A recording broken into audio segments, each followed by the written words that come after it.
Hello ladies and gentlemen of YouTube, my name is Brad. This is my channel Animate Orange, where I build a lot of 3D metal models and show you how I do it. Today on the table from Metal Earth I have the merry-go-round. I've seen a lot of people build this here lately, and it's about time I had my shot. Let's open this up, see what's inside, and how difficult it's going to be to put together. The merry-go-round.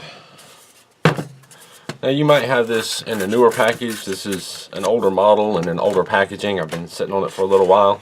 Yours may look a little different, but inside it should pretty much be the same. We have two metal sheets with some rather large parts and one set of instructions. And the instructions may differ slightly, but it'll be the same steps, or it should be.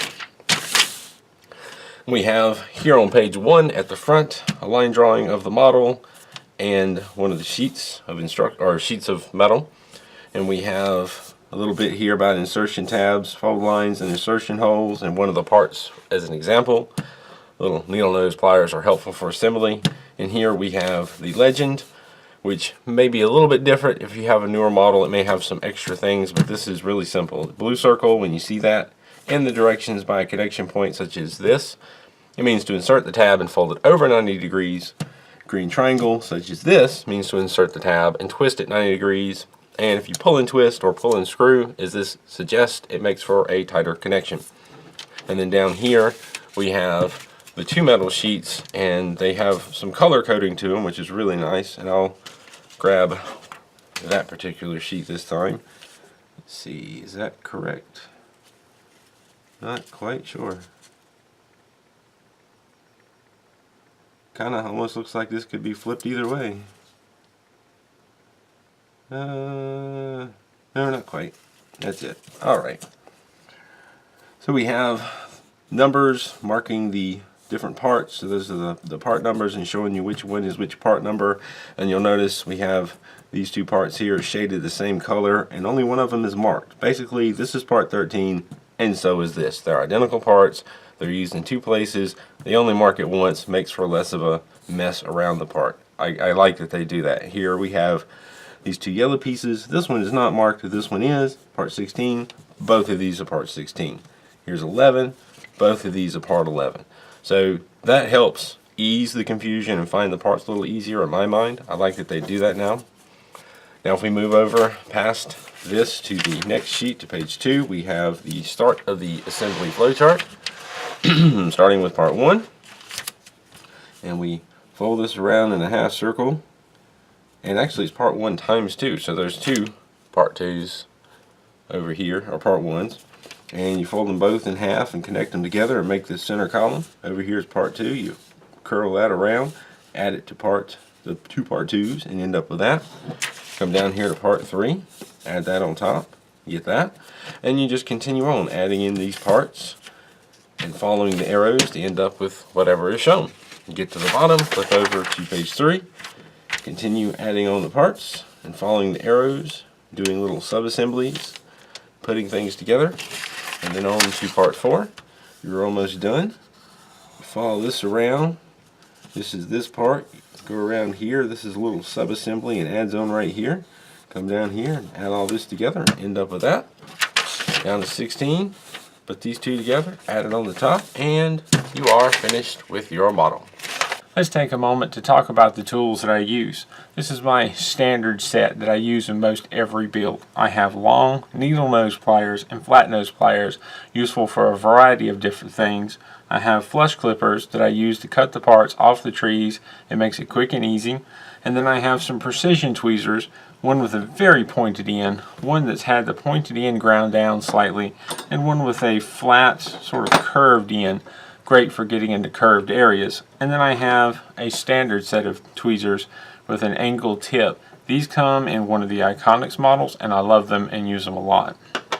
Another option for rounding parts, especially larger parts, is sockets. Maybe you have some sitting around already, maybe you know someone that will loan you a few, or maybe just pick up a really cheap set.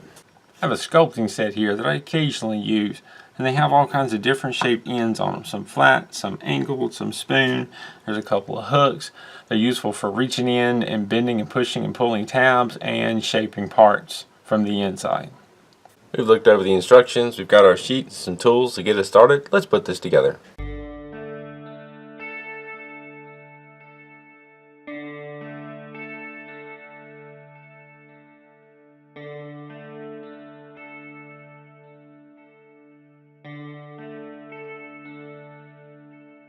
I started off using a socket that would have been the right size and shape to finish the part, except that this part, or parts, being as large as they are, tend to open up a little after curving them, so I had to go a little smaller.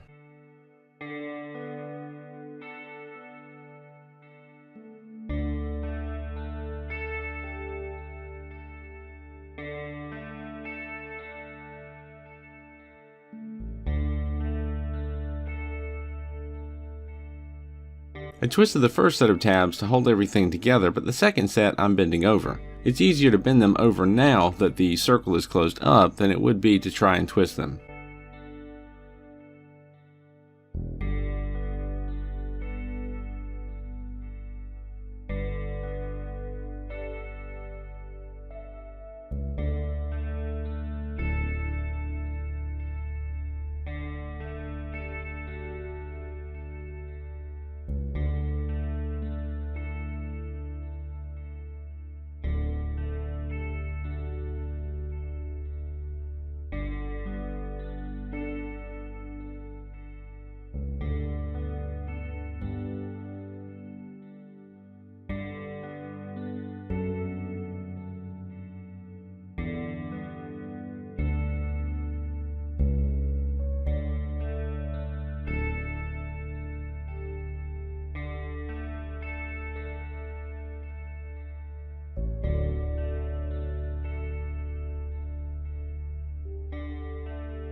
I usually find it useful to straighten out tabs on angled parts like this so that they're all pointing the same way towards the next connection. It helps them to line up with their slots better.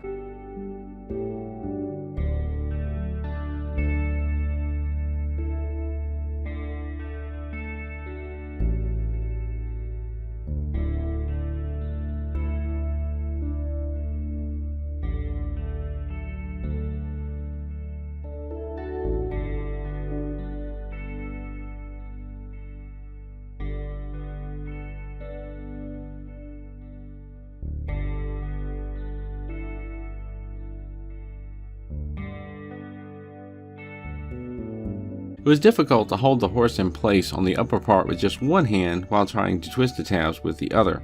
For the first horse, I pried the tabs outwards a little bit to hold things in place, then I got the tweezers and twisted the tabs. I found with later horses that if you just don't quite bend the two flaps all the way in at right angles, leave them open just a tad, you have to squeeze the tabs into place, and that tension holds the horses on while you get the tweezers and twist the tabs.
Sometimes you just have to rely on household objects to shape parts.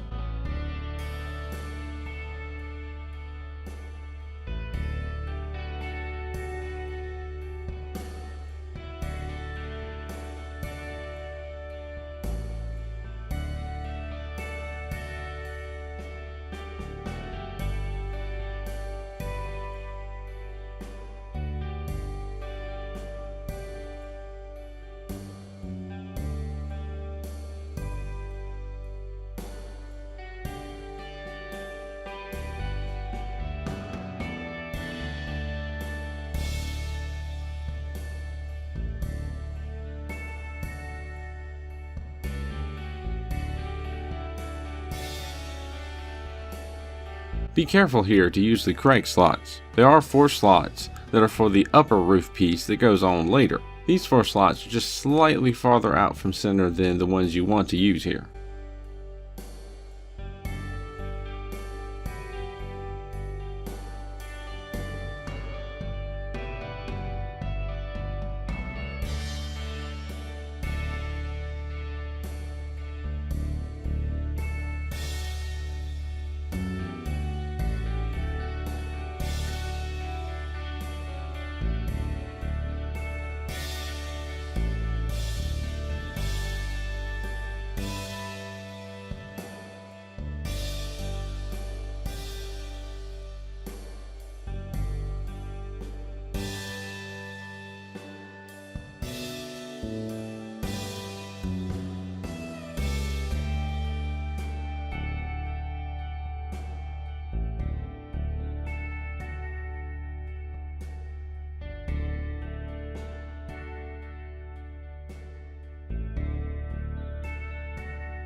Getting this last bit on was definitely a stretch.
Then it was time to straighten up all the accidentally bent parts.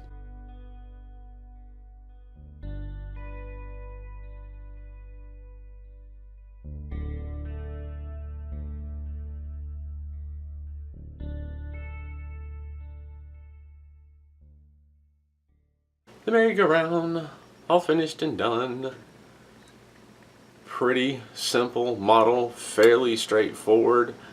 Although I looked at this and I saw all these thin little poles, and that's a little bit intimidating. And well, in the end, it turned out to be just a little bit intimidating. But really, another quick, fairly simple, fairly quick and easy model to build. This model took about an hour, maybe a little less, to put together, so it's pretty simple. The difficult part, as you've kind of seen in the build, is when you start putting the top together and that top band is so tight fitting. I tried to be really easy and delicate about it and not bend the horses and bend those poles, but I had such a difficult time getting that top last band on there that obviously didn't happen. So I spent a little bit of that last bit of time actually straightening everything back out. Still though, worth it. Fun little build, pretty simple and neat looking. And of all the things that I've built and filmed on the little spinny thing that you just saw, this one has to be absolutely the most appropriate one to put on the little spinny display thing. Just needs a little music. As always, thank you for watching. If you have any questions or comments, feel free to leave them down below. If you like these videos, give them a thumbs up and consider becoming a Patreon supporter. You can find the link in the description down below and at the end of this video. Again, thank you for watching and keep on keeping on.